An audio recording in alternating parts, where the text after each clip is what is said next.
ایک سید کا پیغام چل رہا ہے، نام لے لیتا ہوں، سید مرتجز نقوی، جو سوشل میڈیا دیکھ رہے ہیں، وہ شاہ صاحب کہہ رہے ہیں عجیب بات، بلوچ کے اچ شریف کے پتی نشین بھی ہیں، سید بھی ہیں، آل رسول بھی کہلاتے ہیں.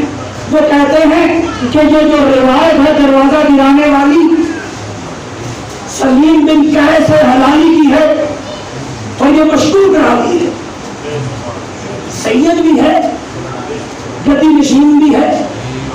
تو یہ یاد رکھیے گا، میں 4 دن سے یہ کہہ رہا ہوں کہ ہم پر حجت خدا ہے. بے شک جب ہمیں سند مل جاتی ہے معصومین علیہ السلام سے، تو ہم کسی صوفی سے، کسی کتب سے، کسی غوث سے سند نہیں لیا کرتے، چاہے وہ کتنا ہی مقدس کیوں نہ ہو. اسلام کو جتنا نقصان مقدس نما ہستیوں نے پہنچایا، بالکل بالکل صحیح کہا، بالکل صحیح کہا، کسی نے نہیں پہنچایا. بالکل صحیح. اب عجیب بات تھی کہ وہ سید ہیں، دروازہ کھولنے کا انکار کر رہے ہیں. کیوں؟ ان کی مجبوری ہوگی گدی میں بیٹھ کے،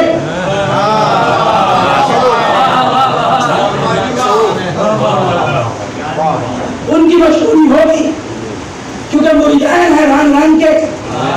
اگر حق بات کہہ دی تو کہیں غلے میں جو ان کا پڑھ رہی ہے کام نہ ہو جائے.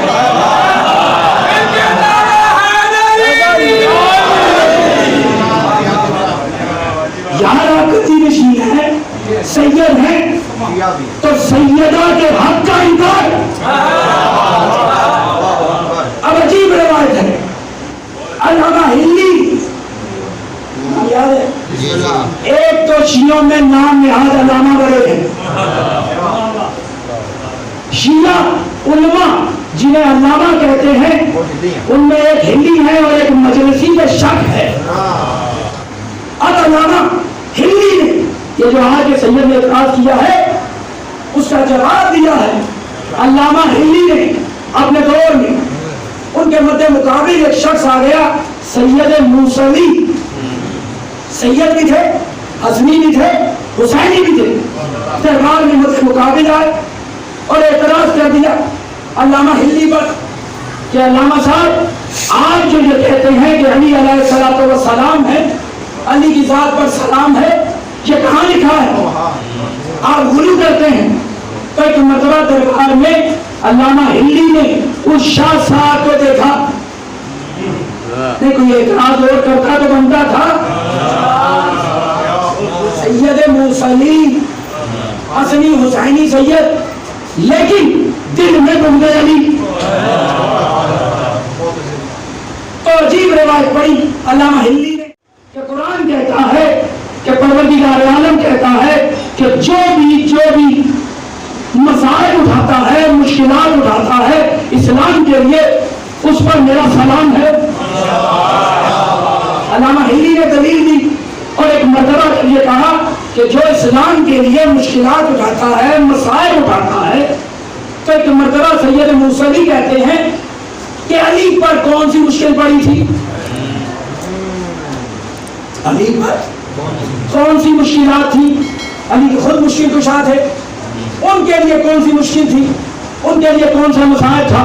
تو دربار میں کھڑے ہو کر علامہ ہلی نے مسکراتے ہوئے سید موسوی کو دیکھ کر عجیب جملہ کہا، کیا علی کے لیے اس سے بڑھ کر بھی کوئی مصیبت ہوگی؟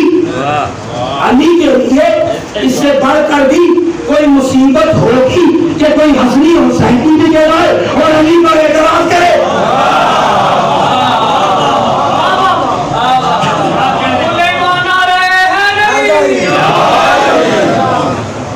آل میں ہے، نسل میں ہے، لیکن ناسبی ہے، اعتراض کر رہا ہے اپنے جگ پر. تو جب بھی آپ کوئی ایسا نام نہاد سید دیکھیں جب بھی آپ کوئی ایسا نام نہاد سید دیکھیں، اور سیدوں کی کیونکہ شان اونچی ہے، ان کا رتبہ بلند ہے، اسی لیے گاؤں کا کوئی مصلی اٹھتا ہے تو شہر میں آ کے سید بنتا ہے۔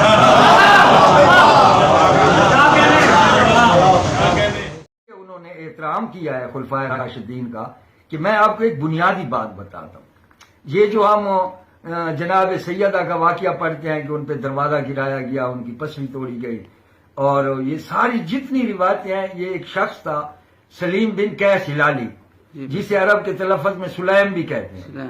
دراصل اس نے ایک کتاب کہتے ہیں لکھی تھی، اور اس میں یہ واقعات لکھے تھے، اور کئی صدیوں بعد، بہت سارے وقت کے بعد یہ کتاب جب منظر عام پر آئی تو اس سے پھر اور لوگوں نے جو ہے نا حدیثیں لی، اور صحیح بخاری میں اور صحیح مسلم میں شامل کی گئی، احادیث سیاستہ میں یہ شامل کی۔ اب اس میں ایک بار میں جس بات کا آپ کو توجہ دلانا چاہتا ہوں کہ صرف ایک شخص ہے جس کا نام ہے سلیم بن قیس ہلالی، اس نے یہ روایتیں کی ہیں۔ اب اس سے ایک احتمال پیدا ہوتا ہے، احتمال یہ پیدا ہوتا ہے، آپ دیکھیں خیبر میں یہودیوں کے ساتھ کیا کیا، ان کی جو کارستانیاں تھیں، تو ہمارے رسول خدا نے عائب بن اخطب اور مرحب انتر سب کو تحت کر دیا تھا، اور ان کو عرب سے یہودیوں کو نکال دیا تھا۔